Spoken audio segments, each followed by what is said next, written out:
Nabi Yunus alaihi salam adalah orang yang salih.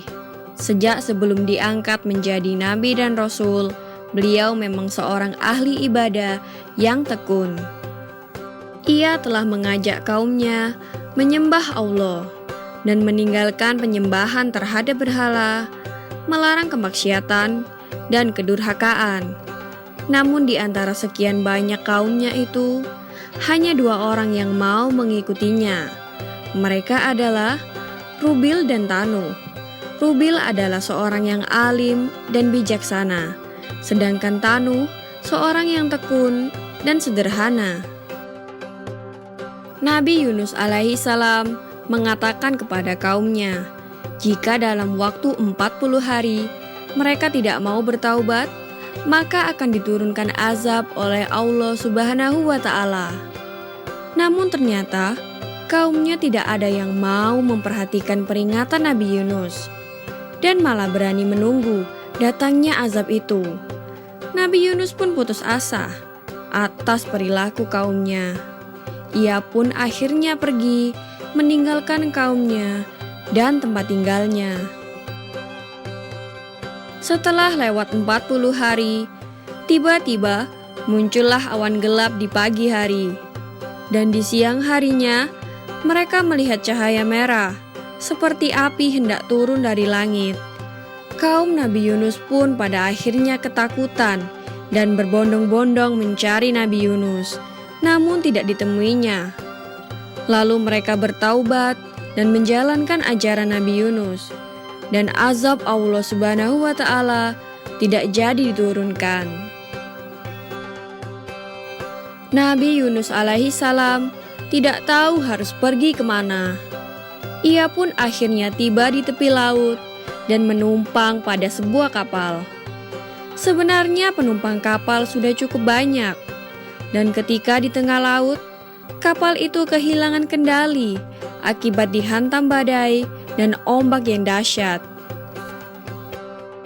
Semua perbekalan dan barang-barang sudah dikurangi, namun ternyata kapal itu tetap kehilangan kendali. Sang nahkoda memutuskan untuk melempar salah seorang penumpang ke tengah laut yang ganas itu. Maka diadakanlah undian di atas kapal, dan sampai 3 kali selalu nama Nabi Yunus yang muncul. Tak dapat ditolak lagi, maka Nabi Yunus dilempar ke tengah laut. Allah Subhanahu wa Ta'ala tidak menghendaki Rasulnya binasa. Seekor ikan paus besar diperintahkan untuk menelan hidup-hidup Nabi Yunus.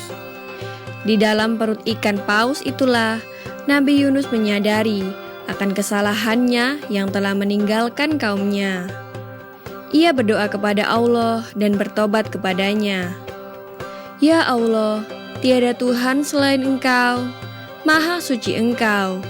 Sesungguhnya aku telah menganiaya diriku sendiri, dan aku termasuk golongan orang yang zalim. Doa Nabi Yunus di dalam perut ikan paus.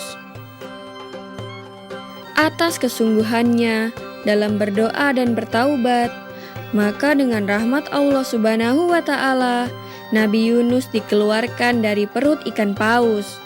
Ia pun terdampar di tepi pantai dalam keadaan yang sakit dan lemah. Setelah Allah mengembalikan kekuatan dan kesehatannya, ia segera kembali ke kaumnya.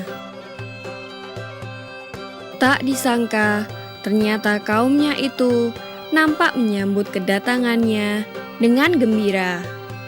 Lebih dari 100.000 orang telah diseru Nabi Yunus untuk menyembah Allah. Dan karena kaumnya taat dan bersedia diajak beribadah kepada Allah, maka Allah pun memberikan kelapangan, kemakmuran, dan ketentraman hidup untuk Nabi Yunus alaihi salam dan kaumnya. Demikian kisah Nabi Yunus yang ditelan ikan paus. Semoga kisah ini dapat mempertebal iman kita kepada Allah Subhanahu wa Ta'ala. Amin ya Rabbal Alamin.